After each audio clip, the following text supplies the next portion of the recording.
Pois bem, voltamos à nossa pauta no último processo que nós acabamos de julgar agora, só confirmando que as transmissões pela internet estavam um pouco truncadas.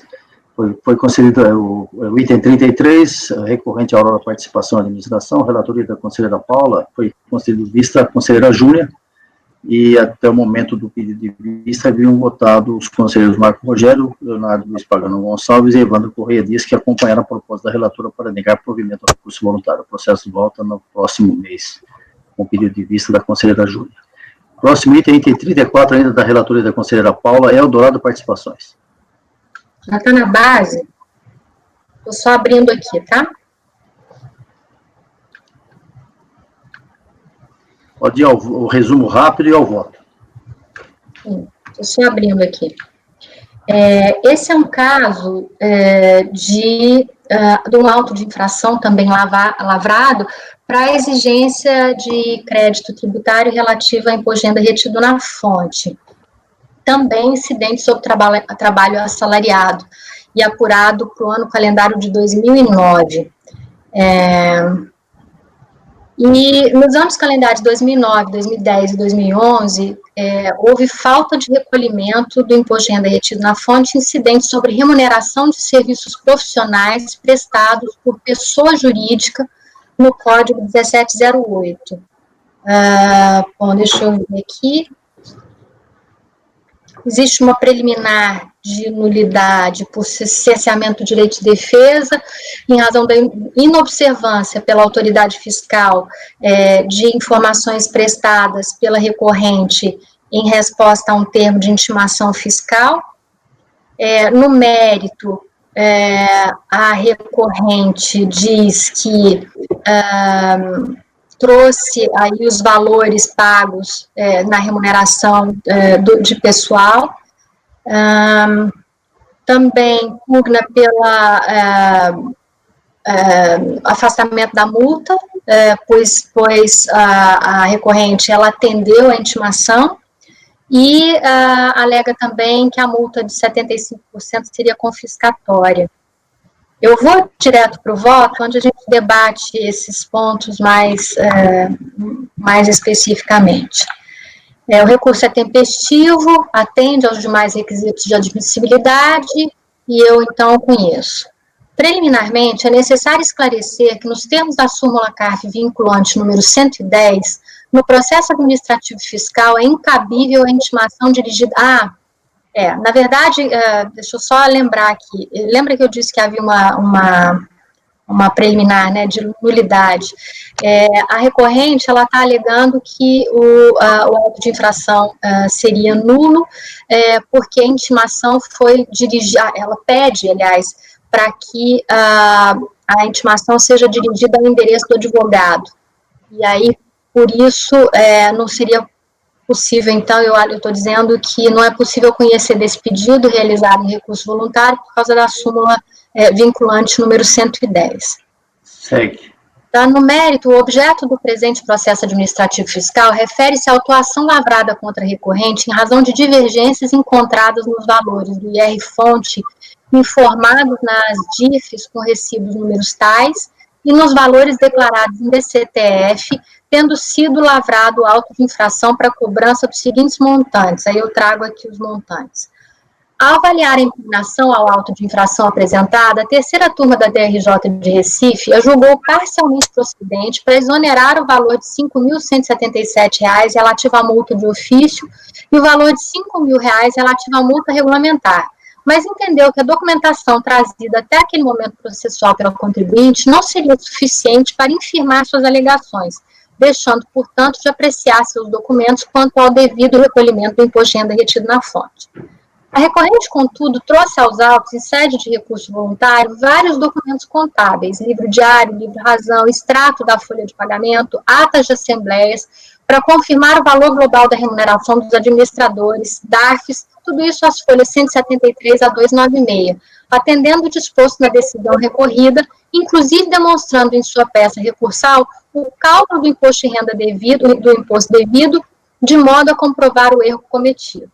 Nesse sentido, em busca da verdade material, deve o julgador, no exercício de suas atividades, não se restringir às alegações e fatos trazidos ao processo, devendo investigar as circunstâncias fáticas de cada caso, determinando a produção de provas que entenda necessárias à formação de sua convicção.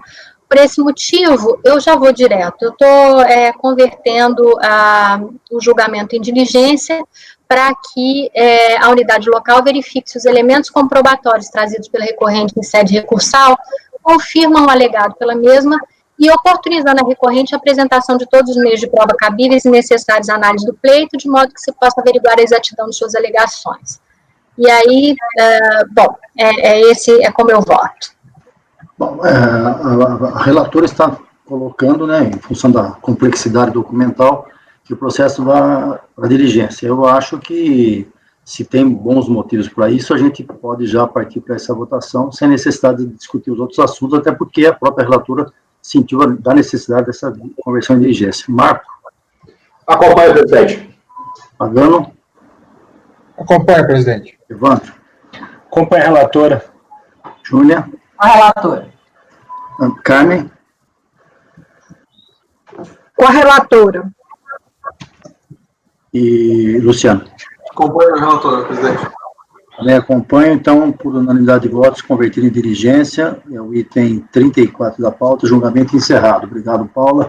Item 35, relatoria do conselheiro Luciano, mais uma vez, mais um processo da Unimed. Eu não sei se são semelhantes, o Luciano poderia até ter votado junto, se tem uma situação diferente. De qualquer forma, já votamos os outros, vamos ver esse agora, item 35. Não, é um pouquinho diferente, presidente. Não, então tudo bem, então vamos lá. Não é a mesma coisa, não. Pode fazer o relatório e eu voto. Tá. Bom, é o item número 35 da pauta, então, processo da Unimed. O objeto do processo se trata de não homologação de compensação, então, ou seja, foi uma apresentação de PERD-COMP, que não foi homologada. O objeto da homologação, a tentativa de homologação, teria sido um pagamento a maior de RPJ 2011, mas o despacho decisório foi no sentido de que houve pagamento integral. Os pagamentos efetuados foram integralmente utilizados para a quitação de débitos já anteriores. A Unimed apresentou manifestação de inconformidade, alegando erro formal no preenchimento, daí ela retificou a DIPJ e a DCTF. A DRJ julgou pela improcedência da manifestação de inconformidade, basicamente porque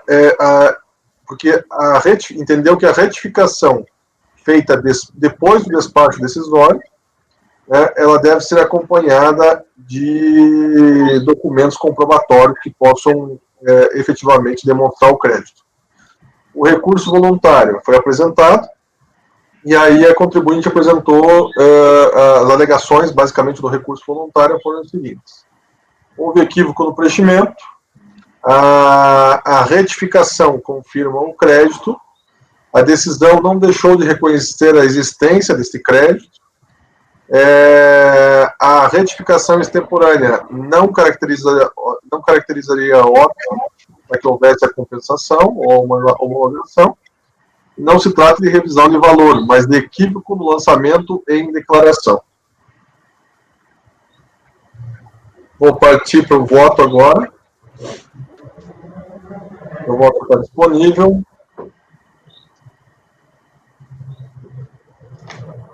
O item 10. O item 10, não, desculpa, parágrafo 10 do voto. Ali no comecinho.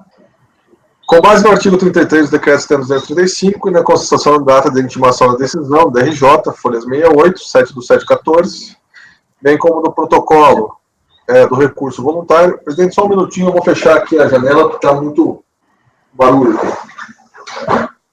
Aí. Bem como do protocolo do recurso voluntário, folha 70, 6/8/2014, conclui-se que esse é tempestivo. Tendo em vista ainda que estão presentes os demais requisitos de admissibilidade do recurso, motivo pelo qual conheço e, no mérito, passo a apreciar. Parágrafo 12 agora.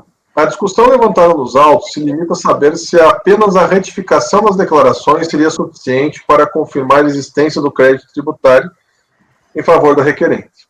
Restalte-se que o contexto em que a controvérsia se passa é um em que a retificação da DCTF foi feita após a intimação do despacho decisório. De antemão, cumpre ressaltar que se entende que o item 13.1 do parecer normativo COSIT número 2, de 28 de agosto de 2015, acertadamente tratou sobre a questão. Transcreve-se abaixo o texto do item. Não vou ler a parte aqui do item 13.1 do parecer normativo COSIT, enfim, acho que deve ser praticamente conhecimento de todos, mas está citado. Apesar do parecer também dispor que em determinadas situações apenas a conformidade das declarações poderia confirmar o crédito em favor do contribuinte, entende-se que a partir do momento em que há início da fase litigiosa do procedimento, os termos do artigo 74, parágrafo 11 da Lei 9.430 de 96 e do artigo 14 do Decreto 70.235/72, ou seja, depois da apresentação de manifestação de inconformidade, há necessidade de existir maior comprovação em relação ao crédito pleiteado, especialmente nos casos onde seja alegado equívoco no preenchimento. Tal necessidade surge em virtude da imprescindibilidade de comprovação no processo administrativo fiscal. Assim, não basta a retificação das declarações e sua apresentação no processo administrativo fiscal, PAF, para que haja o reconhecimento do crédito a ser compensado pelo contribuinte, devendo ele o fazer por meio de documentação contábil, que constitua e demonstre a formação dos valores creditícios. Poderia se questionar sobre o momento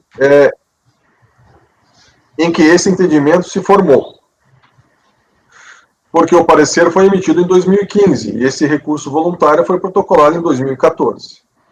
Contudo, em análise à jurisprudência do CARF, se percebe que já havia tal entendimento antes da interposição do recurso, conforme se transcreve a seguir. Eu coloquei duas decisões aqui. Além dessas decisões, diversas outras no mesmo sentido. Assim, a despeito da contribuinte ter tido a oportunidade de apresentar seus livros fiscais, notas ou qualquer outra documentação contábil fiscal que poderia comprovar a existência de seu crédito, optou por juntar apenas cópias das declarações, incorrendo assim em falta de comprovação. Por outro lado, é de alegar que cabe ao contribuinte, nesse caso, o ônus da prova, uma vez que foi ele quem apresentou a declaração de compensação. Diante do exposto, voto no sentido de conhecer o recurso voluntário para, no mérito, negar-lhe provimento, de forma a manter a decisão do DRJ pelos argumentos expostos acima. Presidente, para meu voto, eu só gostaria de fazer um adendo aqui, explicando um pouquinho. Eu passei a entender, e eu acho que essa é uma concepção que eu passei a ter com a análise desses processos, que depois do início do processo administrativo fiscal, há necessidade de convencimento de mais pessoas, além apenas da autoridade administrativa, inclusive a nós. Porque, por exemplo, eu não tenho acesso à documentação ou ao sistema da Receita Federal. E aí, a partir desse momento, eu preciso ser convencido também de que há necessidade de demonstração de provas ou da constituição do crédito tributário. Quando ele apresenta apenas as declarações que já estão lá no sistema da Receita, mas que efetivamente foram negadas, então ele não está conseguindo comprovar. Isso se dá em virtude também do fato de que, ou seja, nós todos precisamos dessa comprovação. Foi nesse sentido que eu neguei provimento. E eu aleguei a questão do parecer normativo número 2, inclusive, nesse caso, até para que haja, não em virtude do parecer, o efeito retroativo, mas à época já havia várias decisões do CARF nesse sentido. Ou seja, tem que provar. Então, o contribuinte ele podia ter tomado a cautela, falar, não, eu vou apresentar a documentação aqui, que não custa, né, os livros, de repente, as notas fiscais, para tentar a comprovação. Foi nesse sentido que eu elaborei meu voto. Na verdade, Luciano, essa posição sua é a posição que a gente adota via de regra, né, que o contribuinte, que nós até acabamos de falar hoje, alguns julgamentos atrás, alguns processos atrás, que o contribuinte tem que trazer as provas, porque ele passa por todo um período, lá desde a DRF, depois da DRJ. A DRJ tem a finalidade maior até de depurar o processo, né? Ela faz toda essa análise, porque a DRJ tem essa possibilidade de acessar todos os sistemas da Receita e tal, permite ao contribuinte, no recurso voluntário, trazer aquilo que não foi possível. Então, não tem justificativa que venha aqui o processo ainda com dificuldade, até porque é impossível realmente ao relator, e especialmente aos outros 7, analisar coisas que estão lá dentro, enfiadas, que o contribuinte não trouxe, aí vai virar tudo conversão em diligência, então acho que a sua posição, aliás, bate com a minha, né, e acho que a grande maioria dos conselheiros que estão presentes aqui, então não vejo que traga nenhum prejuízo ao contribuinte. O contribuinte sabe desde o começo que ele tem que juntar as provas de forma ordenada para mostrar aquilo que ele tem interesse em adquirir junto à prestação que ele está buscando aqui no CARF. Se ele não traz, algumas vezes, como o Marco é muito defensor desse aspecto, se o contribuinte mostra o ânimo aí de tentar explicar tal, a gente até conduz o voto nesse sentido, mas quando ele simplesmente se reproduz o que já estava lá no próprio processo, realmente fica difícil. Então, a proposta do conselheiro é negar provimento. Marco, por exemplo.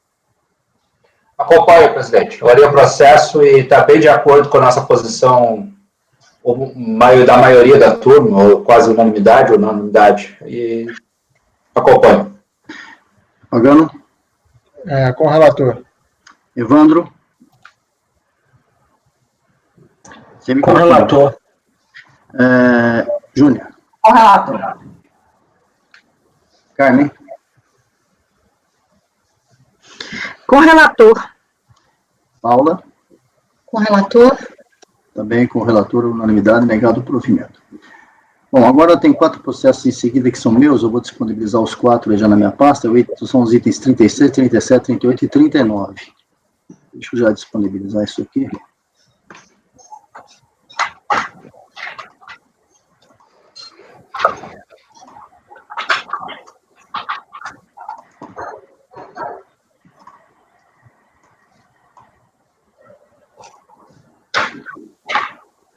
Só um momentinho, por favor, tá indo.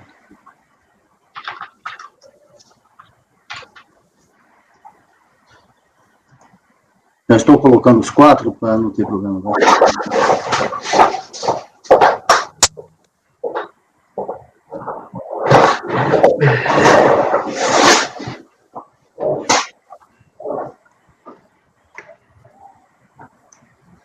Vê se já entraram os processos aí, na pasta T. Estão aí? Por enquanto está faltando um ainda. Está indo também, ok. Agora vieram os 4 já. Ok, estão todos aí. Então vamos começar com o primeiro. Item 36, Valdemir J. Rodrigues. São todos excluídos. Todos não, aqui são exclusões. Tem casos de indeferimento da opção, mas aqui são exclusões dos 5. Então eu vou começar com o primeiro deles. Valdemir. Vou direto ao voto, e lá eu já trato do assunto. É a exclusão do simples pelo motivo de débitos, o contribuinte tinha débitos, né? A DRF de Teresina, Piauí, ou foi para a DRJ manteve a exclusão, e o contribuinte vem em recurso voluntário e traz essas afirmações que eu vou analisar a partir de folha 7, que eu acho que é suficiente para a gente votar. Eu fiz uma análise bastante apurada e acurada em todos esses processos aí, até pensando naquele caso que a Júlia, nem sabia que a Júlia tem esse funcionamento, mas, e a Paula também tem, de que o contribuinte realmente é um contribuinte de pequeno porte, então a gente tenta ver o melhor possível, tentar ler até nas entrelinhas aquilo que muitas vezes ele não conseguiu escrever, mas teve vontade de dizer. Então, vamos começar aí no caso com esse contribuinte, é o que eu vou dever. O recurso voluntário tempestivo, todos os pressupostos foram entendidos, tá, eu recebo e conheço. Basicamente, o quadro estampado é o seguinte: a contribuinte foi excluída do Simples Nacional, Lei 123, em razão da existência de débitos tributários ou previdenciários trabalhistas de sua responsabilidade. Em contraparte, a recorrente alega que os débitos que possuía junto à Fazenda Pública foram devidamente adimplidos, parcelados, ou estavam com exigibilidade suspensa, impondo o afastamento de sua exclusão do sistema incentivado. Bom, aí eu faço alguns comentários sobre o Simples, comentários mais, em termos teóricos e filosóficos, né, dizendo que é uma via de mão dupla ao benefício para o contribuinte, mas ele tem que cumprir com aquilo que a legislação exige, e digo que o artigo 17, inciso 5 da Lei 123, veda que o contribuinte, impede que o contribuinte fique no Simples, ou nele ingresse, né, se estiver com débito cuja exigibilidade não esteja suspensa. Muito bem, no caso concreto, no finalzinho da folha, a autoridade tributária de Teresina emitiu o ato declaratório de exclusão da recorrente em virtude de débitos que tinham sido apurados. Para suportar o ato administrativo de exclusão, junto aos autos consultas junto ao sistema CIVEX, apontando a situação fiscal da contribuinte no momento da exclusão de folhas 38. Então, está aí os débitos que o contribuinte teria. De sua parte, a recorrente alegou na manifestação de inconformidade, além das matérias de cunho constitucional rechaçadas na decisão de primeiro grau, estará de implante com o regime do Simples Nacional, porém, em face de algumas fiscalizações realizadas pelo Ministério do Trabalho e Emprego, foram originados, acho que eu estou errado, mas eu copiei, foram originados autos de infrações que foram devidamente recorridos nas instâncias administrativas e na Justiça Federal, mas que, infelizmente, devido à greve no Judiciário, não obteve decisão acerca de seu pedido de suspensão da exigibilidade. Em aditamento, insistiu que os débitos, no recurso voluntário, insistiu que os débitos estariam com exigibilidade suspensa por terem sido parcelados. Juntou ainda a cópia de DARF mostrando o recolhimento efetuado, que eu trago aí embaixo. Pois bem, a análise dos fatos e dos documentos encartados mostra que, aí eu faço um resumo, as argumentações de fundo constitucional já foram rechaçadas. Quanto à suspensão da exigibilidade da execução de débitos de natureza trabalhista que estariam sendo discutidos na Justiça Federal, consultas realizadas pela relatoria de primeiro grau mostra que o processo foi devolvido à origem por incompetência do juízo, situação que se mantém quando desse julgamento em agosto de 2020, conforme pesquisas que eu fiz no site do TRF1. De outro canto, a própria recorrente confirma essa situação de não ter conseguido a cautelar pretendida que imporia a suspensão da exigibilidade ao manifestar expressamente na MI, parágrafo final em negrito, que ele diz lá, o próprio contribuinte diz, infelizmente, devido à greve do judiciário, não obteve a impugnante decisão acerca do seu pedido de suspensão de exigibilidade. Continuo com as minhas palavras. Por fim, acerca do parcelamento que alega ter formalizado, não há nos autos qualquer indicação comprobatória a respeito, exceto o esparso recolhimento citado no DARF acima reproduzido. Mais a mais, como ato declaratório data de 1/9/2015, teria a contribuinte 30 dias para adimplir seus débitos ou os parcelar, porém o DARF juntado aponta recolhimento em julho de 2016, quase um ano após o prazo legal previsto para a regularização, ou seja, além de inferior aos débitos listados pela autoridade tributária em folhas 38, seu recolhimento fez-se a destempo, e mesmo que se argumente possa se tratar de uma das prestações de um eventual parcelamento firmado, faltou a mínima comprovação de que disso se tratasse. Em síntese, nenhuma razão assiste à recorrente, portanto, estampada a subsunção ao artigo 17.5 da Lei Complementar 123, combinado com o parágrafo 2º do artigo 31 do mesmo dispositivo legal que eu reproduzo aí embaixo. Trago jurisprudência do CARF e concluo meu voto no sentido de negar provimento, mantendo a exclusão e ratificando a declaratória de edição a corte. É o meu voto. Marco. O senhor extrapola da sua profundidade. Acompanho integralmente. Pagano. Acompanha, presidente. Ivandro. Acompanha. Júnior. Acompanho. Carmen. Acompanho. Paula. Acompanho. Luciano. Acompanho. Unanimidade de votos, negado o provimento. Próximo processo é o item seguinte, deixa eu ver qual que é o nome do contribuinte aqui. É o Montel. Também já está na base. Todos eles, nesse caso, são de débitos, que foram apurados débitos. Então, tá aí, eu já reproduzi, possui débitos com a Fazenda Pública, lá da DRF de Recife, o contribuinte acostou lá as suas defesas, eu reproduzo, a EDRJ manteve a exclusão, o contribuinte insistiu no recurso voluntário, eu vou direto ao voto, que eu falo de tudo isso aí novamente. Trato novamente do simples, faço uma leitura geral sobre a doutrina, a jurisprudência e a legislação sobre isso, e vou já nas folhas 8 para tratar do caso concreto. Para suportar o ato administrativo de exclusão, a autoridade tributária juntou aos autos consultas junto ao sistema CIVEX, apontando a situação fiscal da contribuinte no momento da exclusão. Então, está aí, seriam débitos com a PGFN. Inscrições em dívida ativa, esses 3 números. De sua parte, a recorrente alegou estar sofrendo execução fiscal em relação a tais débitos, inscrições acima, tendo ofertado embargos da execução na forma da LEFC, Lei de Execução Fiscal, número 6.830 de 80, de modo que a exigibilidade de referidos tributos seria suspensa e a sua manutenção no regime simplificado deveria ser deferida. Acrescentou ainda que nas primeira e segunda instâncias judiciais federais havia sido decretada a prescrição dos créditos tributários e a consequente extinção do referido débito, CTN, artigo 156.5. A decisão recorrida entendeu de forma diversa, primeiro assentando que a oposição de embargos à execução não suspende a exigibilidade do crédito tributário, pois que não é elencada essa possibilidade em nenhum dos incisos do artigo 151 do Código. Depois, que a lei de execução fiscal seria ato legislativo específico e de nível ordinário, não se prestando a fixar causas e suspensão de exigibilidade do crédito tributário, matéria afeta exclusivamente a lei complementar. O expresso dizer da decisão recorrida, o acordo da DRJ, eu trago aí, que o relator disse, e finalmente finalizou que referido processo encontra no STJ para apreciação do recurso especial interposto pela União. Aqui um parênteses, o contribuinte ganhou em primeira e segunda instância e a Procuradoria entrou com recurso especial no STJ. Foi esse o motivo que a DRJ manteve a decisão de excluir o contribuinte, entendendo que ainda o processo não tinha terminado. Postos os fatos e argumentos, passo ao voto. Aí eu trago sobre a lei de execução fiscal, e trago aí o artigo 16 que cuida desse assunto, e digo lá, note-se que, referido ao mandamento legal, nada estabelece quanto aos efeitos decorrentes do recebimento dos embargos de execução fiscal, mais especificamente, se tal medida implicaria na suspensão da exigibilidade do crédito tributário em discussão. Com isso, durante largo espaço temporal, doutrina e jurisprudência convergiram no entendimento de que, em caso, caberia aplicar subsidiariamente a LEF nos casos em que houvesse omissão processual. Nesse caso, os parâmetros do CPC de 73, artigo 3739, como se vê na lição de Leandro Paulsen, que eu trago aí.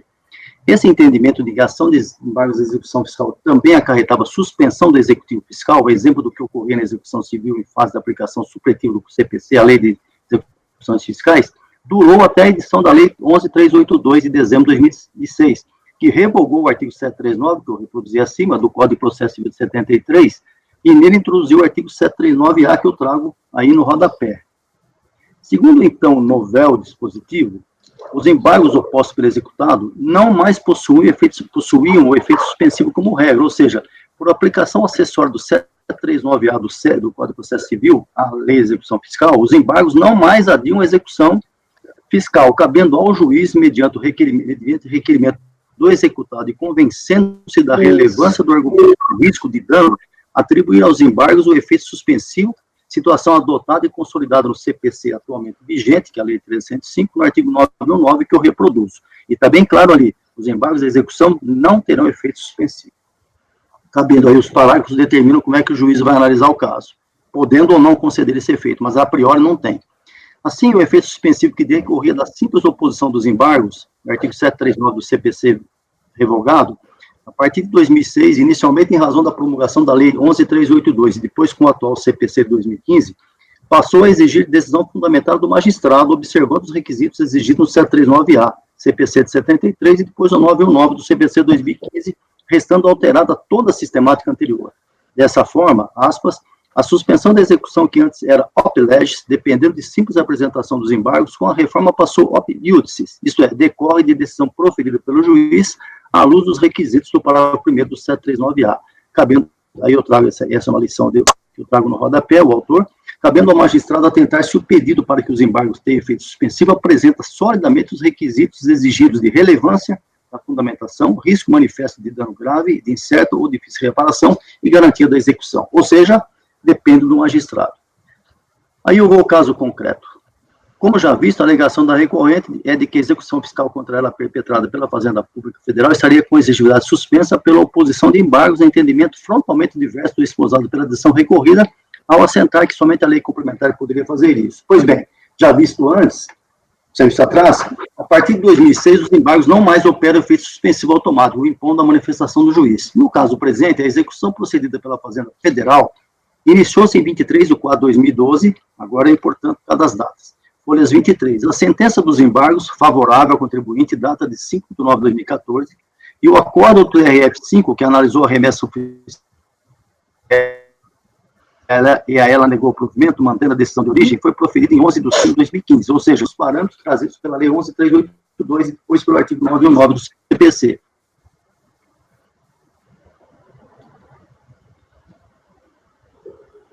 Nessa visão, irretocável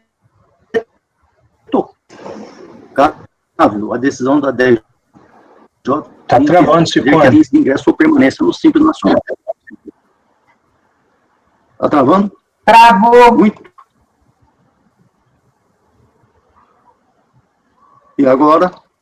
Melhorou. Melhorou? Melhorou? Melhorou. Então vamos lá. Então tá. Avisem porque eu não sei, né? Continuando, então. Todavia, há um aspecto mais relevante que o de cunho formal caso. Trata-se que discutidos os autos e sempre de forma... Estão ouvindo? Estão ouvindo? Continua travando um pouco, Cicote. A sua conexão está ruim. Estão ouvindo razoável, hein? Está travando, sua conexão está ruim. Eu não sei, minha internet está boa aqui, viu? Minha internet está boa, vou tentar. Agora melhorou. Agora melhorou. Agora ficou bom. Tá bom. Quanto mais Aí, melhora. tá, então continuando aí. Eu trago todas as decisões, estão ouvindo? Acompanhe nas folhas 13. Então. Decisão Oi? Estão ouvindo? Estão ouvindo? Sim. Decisão favorável ao contribuinte em primeira instância, nas folhas 13. Sim. Tá? Em segunda instância, no tribunal. E eu digo lá embaixo. É certo que a relatoria de primeiro grau posicionou que referidas decisões à época da prolação da decisão da DRJ ainda estavam sob júdice, junto ao STJ. Porém, tal quadro restou superado com a decisão, isso eu pesquisei, com a decisão da Corte Infraconstitucional que não conheceu do recurso especial da Fazenda, conforme abaixo se reproduz pesquisas que eu fiz no tribunal agora em agosto. Aí a decisão do STJ que não conheceu do recurso da Fazenda. Ou seja, o processo acabou. Posso continuar? Estão ouvindo? Então, Estão ouvindo? Tá bom. pode continuar. Ok. Em suma, o crédito tributário sob execução e que deu aso à exclusão da recorrente do Simples foi declarado extinto por prescrição. Com isso, abstraindo as discussões de cunho formal, o mais importante aspecto a ser observado é que a recorrente não tinha débitos junto ao poder público, posto que extintos por decisão judicial definitiva. Mais um detalhe, sequer se poderia alegar que a data da emissão do ato declaratório, em 2 de setembro de 2016, 3 de setembro, a situação jurídica ainda se encontrasse pendente, posto que em 11 de junho de 2015, mais de um ano antes, o TRF-5 já havia decidido o mérito da refrega, dando provimento aos embargos e afastando a execução. O que o STJ fez em 2017 ao negar conhecimento do recurso especial foi apenas chancelar a decisão, que, aliás, já havia ratificado a decisão do primeiro grau da 11ª Vara de Pernambuco. Nesse cenário, induvidosamente, a exclusão da contribuinte do regime não pode ser mantida.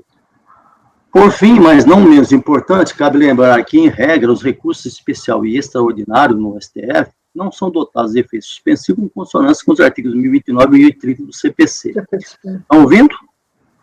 Ok? Ok. Para que isso ocorra, a concessão de efeitos, para que ocorra a concessão de efeito suspensivo, medida excepcional, além da obrigatória observância aos preceitos do parágrafo 5º, é necessário se demonstrar as presenças que eu cito aí. Trago aí embaixo de quem é essa posição. O que não se vê nos autos, aqui analisados, de modo que, inelutavelmente, o RESP manejado, enquanto não decidido, continha apenas o efeito devolutivo e atendia ao princípio do duplo grau de jurisdição sem suspensão da eficácia da decisão recorrida. Em suma, discutindo-se no RESP tão somente o direito, ele tem que ser recebido só no efeito devolutivo, sendo possível a execução provisória da sentença prolatada pelo Tribunal de Origem, conforme 995 do CPC, que eu trago aí embaixo. No caso concreto, como dito antes, inexistindo qualquer menção na decisão do STJ de que tenha sido aplicada a previsão do parágrafo do artigo 995 do CPC, os efeitos irradiados pela interposição do RESP foram somente devolutivos, sem interrupção do quanto decidido na decisão recorrida, ou seja, havia a prescrição dos débitos, nos créditos tributários. Pelo exposto, voto por dar provimento ao recurso, determinando seja recorrente mantida no regime do Simples Nacional, cancelando os efeitos do ato declaratório de Recife e reformando a decisão ACO. É o voto. Estão ouvindo aí? Podem falar. Não sei. Marcos. Tá.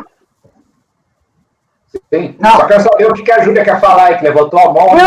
Não, eu levantei, mas agora eu vi o final do voto. É porque, embora, de fato, o embargo à execução não tenha efeito suspensivo, eu queria saber se teve penhora. Como é prescrição, ele pode ter feito isso por exceção de pré-executividade. Não. Teve penhora. Então, assim, independente de toda essa circunstância, eu garantiu o juiz. Em razão do artigo 206, que a penhora, ela equivale para todos os efeitos à suspensão da exigibilidade do crédito. E nem poderia se falar em suspensão da exigibilidade, porque uma vez que você já executou, não há que se falar que vai suspender, porque suspender é exato. Mas, enfim, depois a gente vai discutir isso num processo meu. Tá ótimo. Não, o problema é que o crédito tributário foi extinto por prescrição. Isso, não. Pronto, aí resolve tudo. Caso. Bom, Marco. Acompanha, não tem como discutir. Leonardo. Presidente. Acompanho. Evandro. Acompanho, relator. Júnior. Relator. Carmen. Correlator. Paula. Correlator. Luciano. Acompanho, relator. Fazer esses processos que tem parte processual, tendo a Paula e a Júnia aqui, é difícil. Tem que escrever muito, pensar muito para escrever. Escreve 3 linhas e corrige 4. Elas vêm que nem uma fera em cima de coisa. Continuando aí agora. O item seguinte, mecânica Adamastor. Também já está disponibilizado. Se cair a conexão, você me fala. Mecânica Adamastor, já está aí o processo, também aqui é DRF Santo André, e também é débitos. Eu já vou direto ao voto. A DRJ manteve. Eu falo aqui, deixa eu ver. Tá aqui, ó. Aqui tem um problema. Preambularmente, impende destacar que a recorrente inovou argumentos em seu recurso voluntário. Diga-se, aduziu matérias que passaram em Albis quando da interposição da peça recursal de primeiro grau. Com isso, na forma do artigo 17 do PAF, que eu trago lá embaixo, estariam preclusas novas aduções em sede de recurso voluntário, se não apostas na manifestação de conformidade, o que levaria a não se conhecer do recurso voluntário nesse aspecto. Porém, como leciona Gilson Wesley Michels, eu conheço ele pessoalmente, foi um colega da Receita, ele está aposentado, é professor da Universidade lá de Santa Catarina, ele foi delegado da DRJ de Floripa, se não me engano. Julgador ele foi com certeza. Ele tem um livro que fala sobre o PAF. Ele diz aí, interessante isso aqui, a impugnação do contribuinte estabelece os limites do litígio, não podendo haver inovação em série de recurso voluntário. Entretanto, a jurisprudência administrativa tem relativizado o princípio da preclusão, admitindo a inovação em casos relacionados à apresentação de novas provas destinadas à comprovação de alegações já postas. Porém, prossegue o autor, não para alegações novas. Em outro exprimir, palavras minhas agora, se as novas aduções e argumentações forem no sentido de se trazer nova visão probatória à lide, poderia haver certa relativação da norma. Não é, porém, o que ocorre nos autos. O seu recurso voluntário, inovando, a recorrente sustenta não ter sido citada da exclusão do Simples Nacional e que, por isso, de acordo com o artigo 219, parágrafo 3º do CPC, o prazo deveria ser prorrogado por 90 dias. Porque ele só ficou sabendo porque consultou pessoalmente o andamento do processo. Ora, a mais singela vista aos autos mostra que padece de lastro e resignação da recorrente, posto que comprovadamente ela foi cientificada da emissão do ato declaratório e sua exclusão do regime conforme o AR que eu trago aí embaixo. Desse modo, ainda que haja argumentando se pudesse relativizar o fenômeno preclusivo, evitando não conhecimento, o fato é que, inequivocamente, em termos comprobatórios, a alegação da recorrente, além de extemporâneas, não tem o mínimo suporte pelo que afastadas. Esse é o ponto. Ele trouxe praticamente 9, mas eu vou analisar o mérito, que eu acho que cabe o caso. Vocês querem falar por aí? Mas aí a gente vai julgar o conhecimento ou não? Eu acho que nós temos que julgar, né? O senhor está conhecendo, então? Eu estou conhecendo, apesar de tudo, estou conhecendo. Nós se posicionou aqui, né? Oi? Aliás, vai e volta, mas eu dizer onde ficou. Não, mas eu fui ao mérito, estou conhecendo. Mas como eu sei que vocês votaram, se vocês vão votar no sentido de não conhecer, então, não serve por aqui. Tá. Marco, eu acho que vale a pena conhecer, tem assuntos que devem ser vistos lá embaixo. Teria que olhar a peça recursal, né? Mas considerando os argumentos aqui que o senhor citou, né? Das inovações, etc. Eu sou bem nessa posição do Wilson aqui, né? Eu acho que no processo administrativo tem preclusão, mas se tu trouxer provas, tá? Mas aqui, olha, se for isso aqui, é uma inovação muito forçada. Eu vou divergir, presidente, para não conhecer. Não conhecer. Pagano. Eu vou com a divergência também. Espera só um pouquinho, Pagano, deixa eu ver uma coisa aqui. Espera um pouco aí. Espera um minutinho só que aqui, deixa eu ver qual é o motivo que eu vi isso aqui. É que o contribuinte trouxe uns recolhimentos, mas ele estava fora, inclusive pagou fora de prazo, tudo bem. Ok, além de ter inovado, ele não trouxe nada de mais útil aqui no método. Continuando, então vocês dois divergiram, e agora é a vez do Evandro. Evandro? Você está conhecendo, eu vou acompanhar o relator. Tá. Ciccone, Vai pagando. eu vou com o relator, desculpa, eu me distraí aqui, é com o Tá relator. bom, ok. Agora é a sua vez, Júnior. Com o relator. Você, Carmen. Com o relator. Paula. Só uma pergunta, tem matéria de ordem pública, não, para ser debatida? Não. Então, mantendo aí até a coerência com o meu voto anterior, eu vou divergir para não conhecer. Tá, e o Luciano? Eu vou com o relator, presidente. Tá, então o Marco e a Paula divergem. Tá, então eu vou ao mérito agora. É rapidinho. Folhas 6. De plano, para que não pare dúvidas, bom, aqui já eu falo genericamente, eu posso passar a legislação, eu já vou direto no caso concreto. Folha 7, no meio da folha. Pois bem, no caso concreto, a situação é essa aqui. O CIVEX está aí, com os débitos que foram apurados. Agora eu estou lembrado o motivo que eu trouxe isso aqui. Bom, eu vou falar, depois vocês vão entender. São esses débitos, estão aí. Tem uma DIRF anual, uma multa por falta de DIRF de R$200. Por isso que eu quis conhecer esse recurso aqui. Para ver a situação, que às vezes a Paula até é uma das maiores defensoras, mas não é possível uma coisa dessa, né? Mas é a lei, né?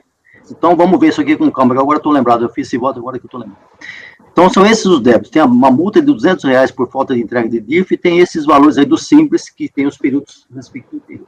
Em sua parte, a recorrente alegou na MI haver aderido ao parcelamento dos débitos conforme pedido formulado. Eu trago aí o que ele fez. E comprovação do primeiro recolhimento, R$300, que é o valor que tinha que pagar. Está aí, inclusive, o débito na conta dele.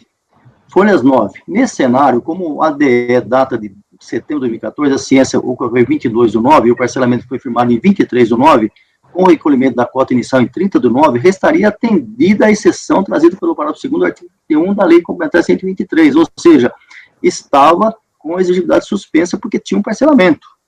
Foi por isso que eu fui ao mérito. Ou seja, o ADE de 3/9, a ciência dia 22, ele firmou o parcelamento dia 23 e pagou dia 30, tudo dentro do prazo. Em outro dizer, homologado o parcelamento, o crédito tributário passou a ter sua exigibilidade suspensa, de acordo com o artigo 151.6 do CTN, de forma que, contrário ao censo, o procedimento da contribuinte estaria ao abrigo do artigo 17.5 da Lei Complementar 123, que estava suspenso, e justificando, assim, a sua exclusão do Simples Nacional. Todavia, transcorrido o trintídio legal e antes de remeter os autos à DRJ para análise da manifestação de conformidade acostada pela contribuinte, a autoridade tributária da DRF Santo André de São Paulo fez nova pesquisa junto ao CIVEC e se constatou que dos débitos que deram origem à exclusão, o sistema simplificado, permanecia em aberto até o final do prazo. Nesse sentido, aí embaixo a pesquisa do CIVEX. O que sobrou? Sobrou os R$200 da multa.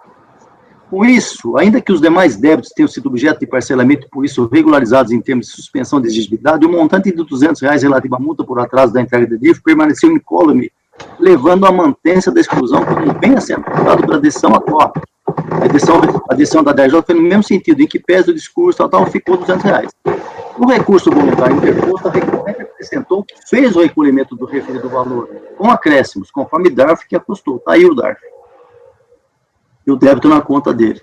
Desse modo, no entender da recorrente, estaria adimplido o seu débito e a permanência no Simples estaria confirmada. Todavia, e aí veio o ponto culminante do voto, não se perca de vista a exceção inserida no parágrafo 2º do artigo 31 da Lei Complementar 123, já antes reproduzido, autoriza a referida permanência desde que a situação que levou à exclusão seja regularizada até 30 dias na ciência do ADE. No caso concreto, a ciência deu-se em 22/9/2014, vencendo o trintídio legal em 22/10/2014. Efetuado o recolhimento dos 3, em 8/6/2016, tal pagamento fez-se a destempo e, por isso, foi ineficaz para os objetivos colimados que a permanência no regime simplificado. Nesse cenário, estampado, então, a substituição do artigo 17.5, porque não havia nenhum tipo de pagamento no prazo correto e nem de parcelamento. Assim, descumprida a norma cogente e excluída a pessoa jurídica do regime do Simples, os efeitos práticos da projeção, da exclusão, projetos para o primeiro dia do ano do calendário subsequente, no caso 1/1/2015, conforme previsão do artigo 31.4 da Lei Complementar 123. Pelo exposto, voto por negar provimento ao recurso voluntário, mantendo a exclusão. E um detalhe a mais, o contribuinte fala no seu recurso voluntário que nem sabia dessa multa de R$200, mas é a lei. Então, eu voto por negar provimento, mantendo a exclusão. É o voto. Agora vocês entenderam porque eu fui até o fim. Mas, doutor Carlos, você sabe que a gente já fez alguns votos. Normalmente, na emissão do ADE, o ADE tem que apontar os débitos em aberto. Mas eles apontaram, né? Acho que deve ter apontado, com certeza apontaram, né? Mas eu abri aqui o ADE e eu não estou vendo isso. É que eles vão para um anexo, que só o contribuinte tem acesso lá no portal do Simples. Pois é. Então, o contribuinte alega que ele não teve conhecimento dessa multa. É bem provável. Talvez eu vá ali, já até antecipando um pouco meu voto, eu acho que a recorrente aí teria razão. Hoje a gente converte em diligência para ver se foi feito esse levantamento, indicando no ADE que esse valor estava em aberto, porque nos outros ADEs estava sempre anexado aqui no processo. No ADL não aparece, na verdade ele remete ao portal do Simples, né? Lá o contribuinte tem que entrar, e eu não consigo entrar porque eu preciso de centro do contribuinte, então não tem jeito de eu saber. Em alguns processos que eu julguei, a Receita anexou o anexo, então uma tabelinha, e indica os débitos em aberto, e eu não estou vendo aqui nesse processo. E como tem uma alegação da recorrente que não tinha conhecimento desse débito... Ele alegou genericamente, né? Genericamente ele alegou isso, né? Que não sabia. Porque, gente, ninguém pagou tudo, vai deixar de pagar R$200. Então, assim, eu acho que existe aí uma verdade, né, do contribuinte. Ele não teve conhecimento. E como também esse débito só foi indicado depois da emissão do ADE, né, por uma consulta no sistema... Eu diria que, eu já antecipando até o meu voto, eu baixaria em diligência para poder ver se houve indicação desses débitos anteriormente na emissão do ADE, ou eu darei provimento. Ok. Bom, vamos lá então. A Paula já manifestação interessante. Alguém mais? A Carmen, que está acostumada a julgar dezenas, centenas de processos de Simples, tem alguma posição a respeito disso?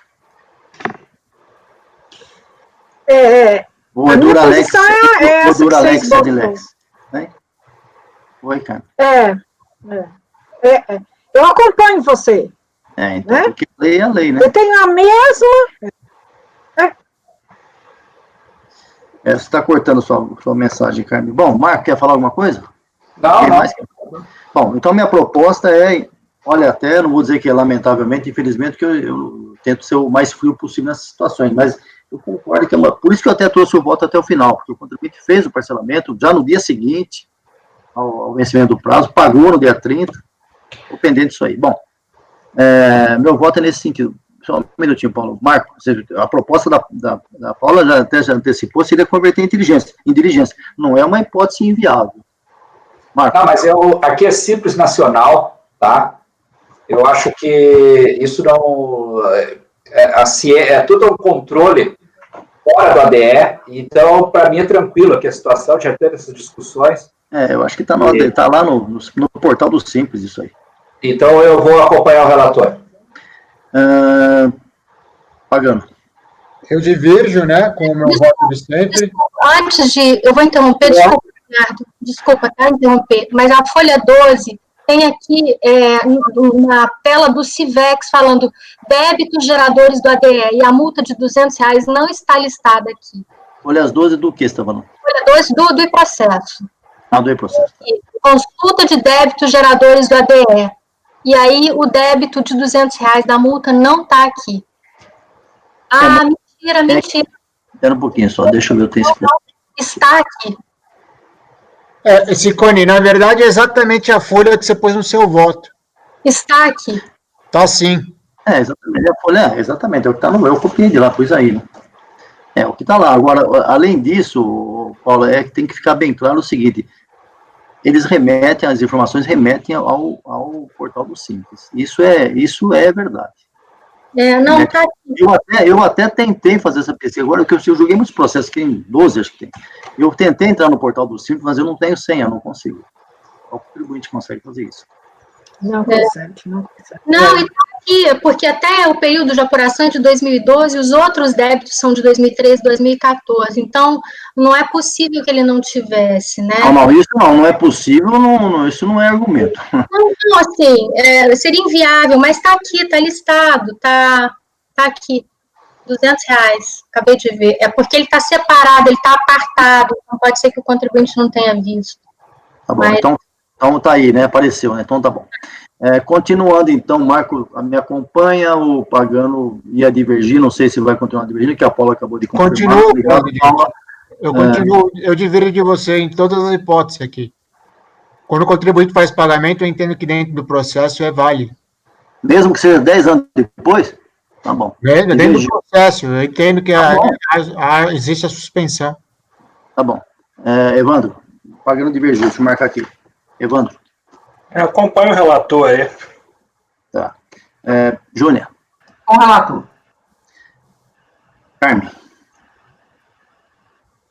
Carmen. Com o relator. Paula. Com o relator. Sim, perfeito, Carmen. Paula. Sua vez. Com o relator também, doutor Paulo. Luciano.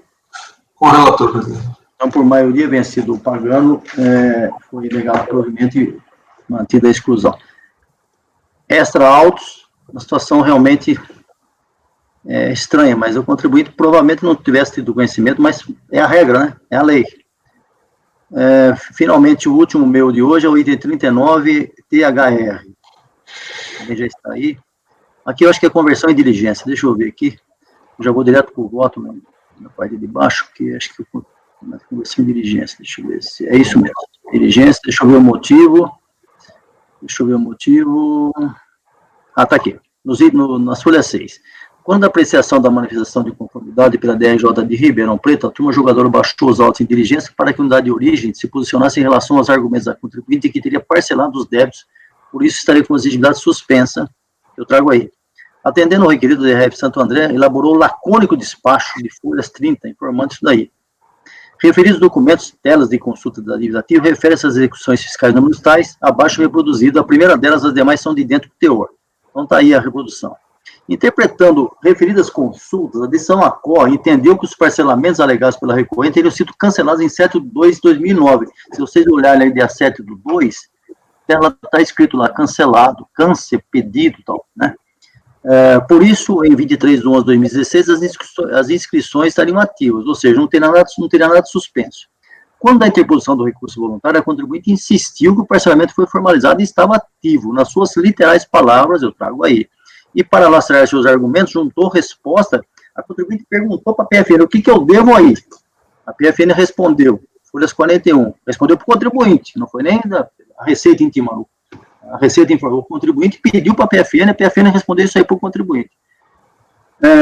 Esclareço que houve apropriação dos pagamentos feitos pelo contribuinte imputado aos débitos. Após a imputação, já extinguiu uma CDA e sobraram as outras duas, que eram 3. E as telas reproduzidas parcialmente, que eu trouxe aí, contemplando todos os recolhimentos efetuados de 28/1/2009 até 15/9/2017, 8 anos, todos sob o Código de Receita número tal, que é esse número aí, esse nome, dívida ativa, tal, que parcelamento para ingresso no Simples. Eu reproduzi só alguns, porque são várias folhas. Vocês veem que estão todos os recolhimentos, mês a mês. Pois bem, aí sumei as palavras. Nesse momento é preciso questionar. C. Como entendeu a decisão recorrida? Os parcelamentos relativos às dívidas ativas da União, números tais, estavam cancelados, os parcelamentos? Por quê e como a contribuinte prosseguiu com o seu procedimento, conseguindo recolher em torno de 100 parcelas mensais por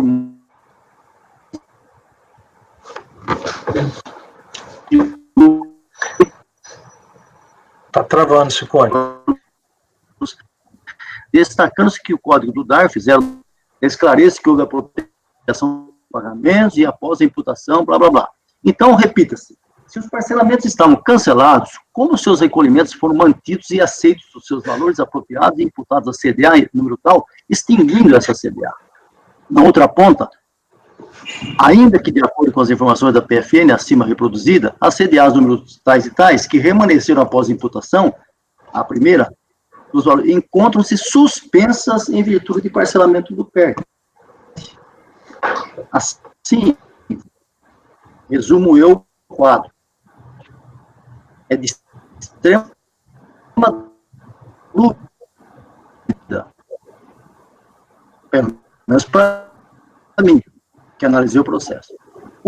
Se, de acordo com a decisão ACO, chancelando o procedimento da exclusão realizada em 10/11/2016, as inscrições estariam ativas, diga-se o motivo da exclusão estaria confirmado. Ou então, se, como pugnou a recorrente, na forma dos documentos atrás citados, o parcelamento estaria em plena vigência. E assim, em setembro de 2016, na emissão do ADE excludente, a exigibilidade do crédito tributário seria suspensa.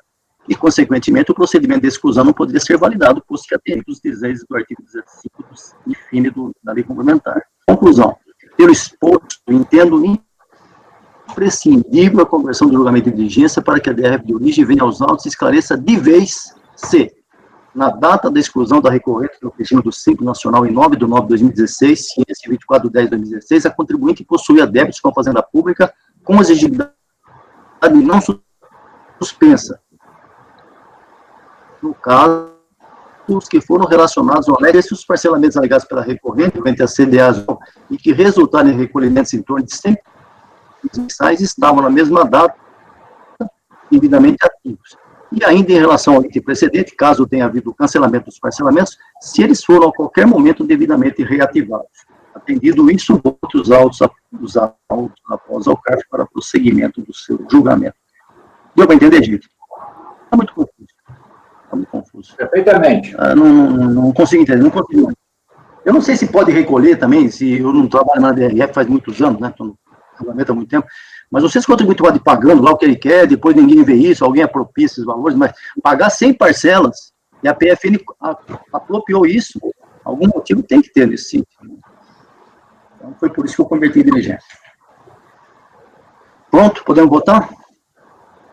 Então, Marco. Acompanha, presidente. Pagano. Acompanho.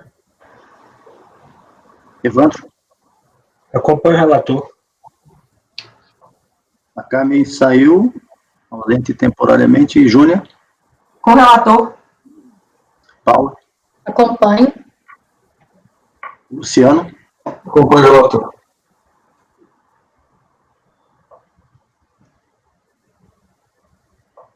Bom. Então, meus 4 processos já estão julgados. Vocês... vamos continuar mais... A própria Carmen saiu agora. Sicone, está travando a conexão.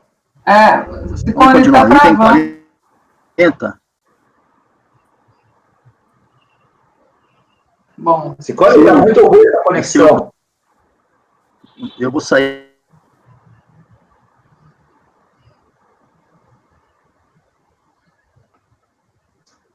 Travou, né? Agora travou tudo.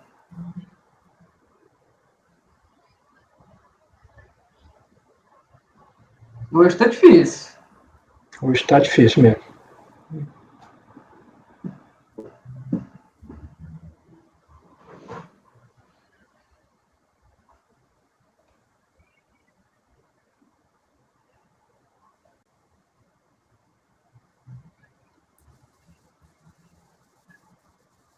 Pessoal, estão ouvindo aí?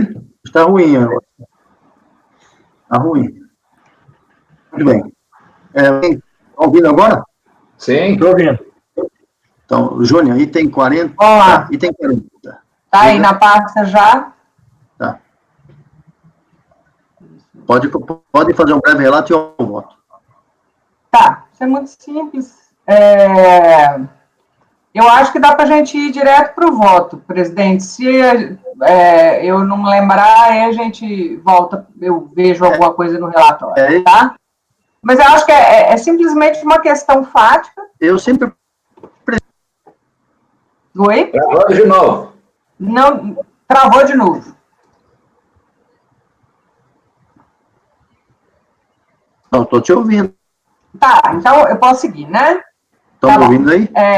Vamos pro voto. Estou ouvindo vocês. Tá nas folhas 3. Caiu de novo. Ele sumiu de novo. Essa conexão dele tá ruim.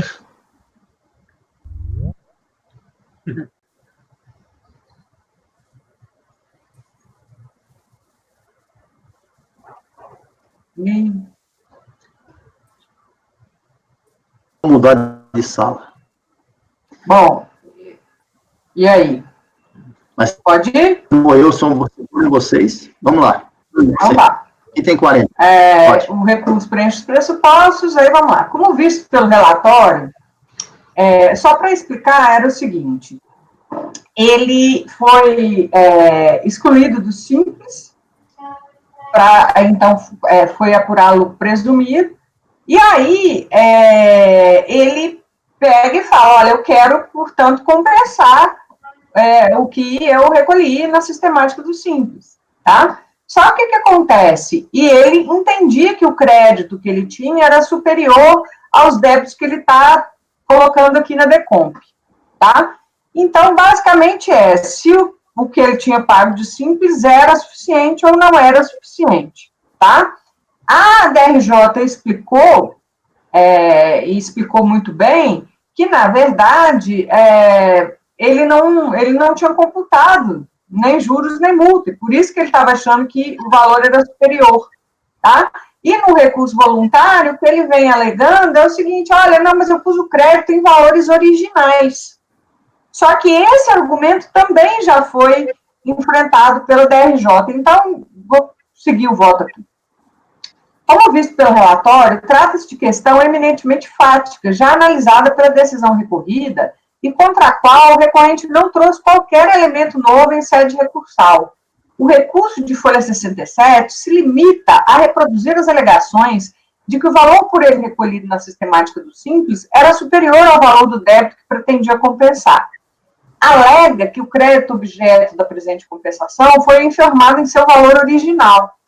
Tais questões foram devidamente esclarecidas na decisão recorrida. Vejamos, aspas.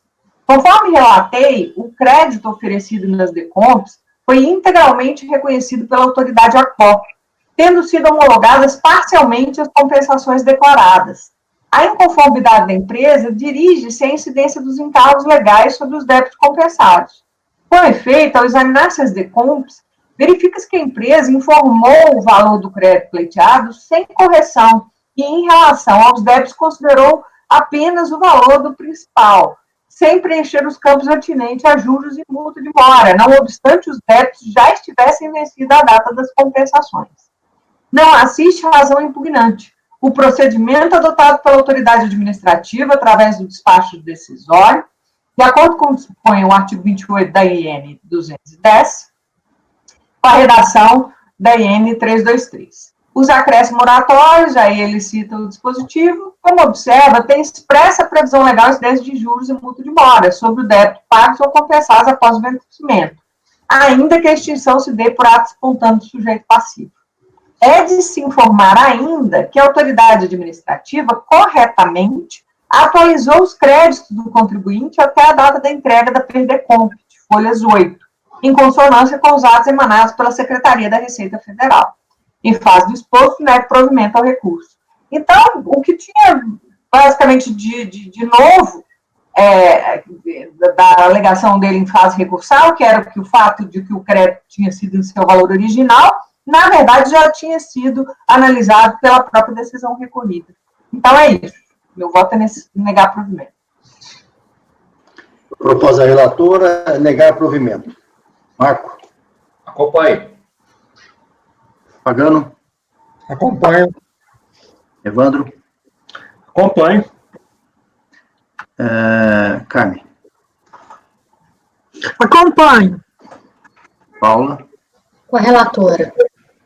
Luciano. Com a relatora. Também acompanho por unanimidade, negado o provimento, julgamento encerrado, continuando. Esse, pode ir? Tem 41, é seu também, Juliana. Esse é um dos processos... Pode sim. Tá, vou direto ao voto, que é o voto. seguinte, é um dos processos que foi excluído do Simples, em razão de contrabando dos caminhos, né? Teve, basicamente, o fundamento da decisão da DRJ, que eu já adianto que adoto também, é porque a discussão sobre o perdimento do bem teria que ser feito no processo próprio, e que não fez, e, portanto, ele precluiu a possibilidade de discutir o processo do descaminho, né, da preclusão da apreensão, já foi decidido desfavoravelmente a ele, e, portanto, eu estou aplicando por uma consequência óbvia, se o processo onde está sendo discutido já foi decidido desfavoravelmente, conclui-se, portanto, que foi correta a exclusão do simples. Eu estou só resumindo, presidente. Se quiser ler, o voto está aí, está bem extenso, mas... Não, nós já vimos o seu voto. É um assunto que a gente já tratou, inclusive, na última sessão. Alguém tem alguma dúvida sobre isso? Marco votando. Acompanho, presidente. Pagano? Acompanho. Evandro? Acompanho. Carmen? Acompanho. Paula? O relator. Luciano? Acompanho a relatora, presidente. Também acompanho por unanimidade, negado o provimento. Próximo item, faltam 16 minutos. Acho que a gente consegue fazer mais um aqui. 42, dá para fazer em 15 minutos? Não. Eu já vou até adiantar. Esse processo aqui, ele me demorou quase o tempo de um processo de ágio. Sério. Não Nossa, mas eu gastei 2 dias com ele. Deixa para amanhã, então. Amanhã. Pagano, você consegue fazer o próximo em 12 minutos aí? Consigo. É complexo? Rádio Capital? Não, não é, não. Não é também. E o Fórmula Car? Esses dois dá para fazer, presidente. Qual deles são esses dois, está falando? Os dois dá para fazer. Rádio Capital você consegue fazer? Consigo. Então faz Rádio Capital, acho que é o suficiente, já são 17h45, né? Tá? É o item 43 da pauta. Nós vamos encerrar por aí. Vamos lá, Pagano. Vamos lá, recurso voluntário contra o acordo da RJ, que manteve a exclusão do Simples Nacional da recorrente, devido à constatação de débitos sem exigibilidade suspensa, relativos à multa por atraso na entrega da DIPJ e da DCTF do ano 2012 e 2011. Pro voto, presidente. Pode ir ao voto. Recurso é tempestivo, motivo pelo qual eu conheço. Como a matéria dos autos trata apenas... Espera aí que saiu a página aqui. Como a matéria dos autos... Como a matéria dos autos trata apenas da exclusão da recorrente do Simples Nacional, os argumentos de defesa são apenas relativos à impossibilidade de sua exclusão, sem, entretanto, trazer aos autos qualquer prova de que tenha quitado os débitos, entendo que o acórdão deve ser mantido.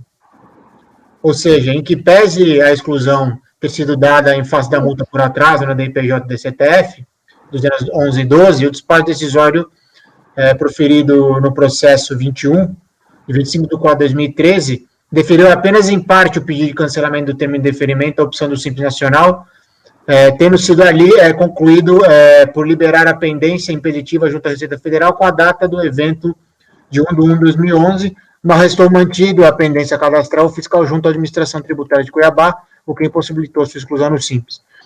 Só para quem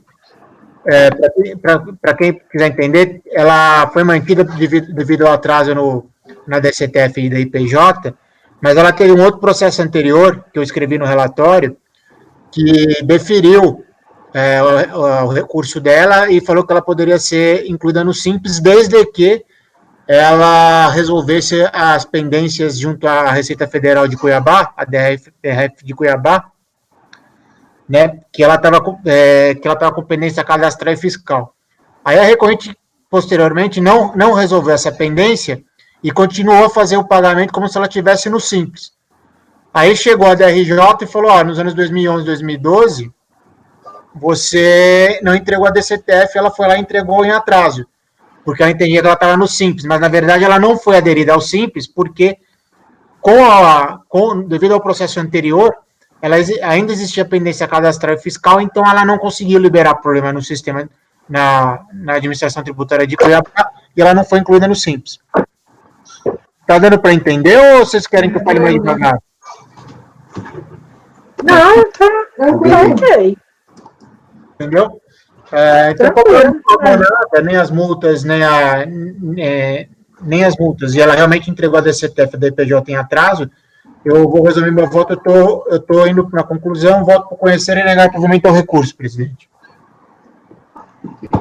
Propósito do relator é negar provimento ao recurso. Todo mundo entendeu? Alguém discorda? Marco, votando? Acompanho. Evandro? Acompanho. Júnior? Acompanho. Carmen? Acompanho. Paula? O relator. Luciano? Voto com o relator, presidente. Também acompanho o relator, por unanimidade negado o provimento. Eu vou encerrar a sessão, agradeço a todos, e amanhã a gente volta às 9 horas. Muito obrigado pela participação de todos, tenham uma boa noite. Janaína.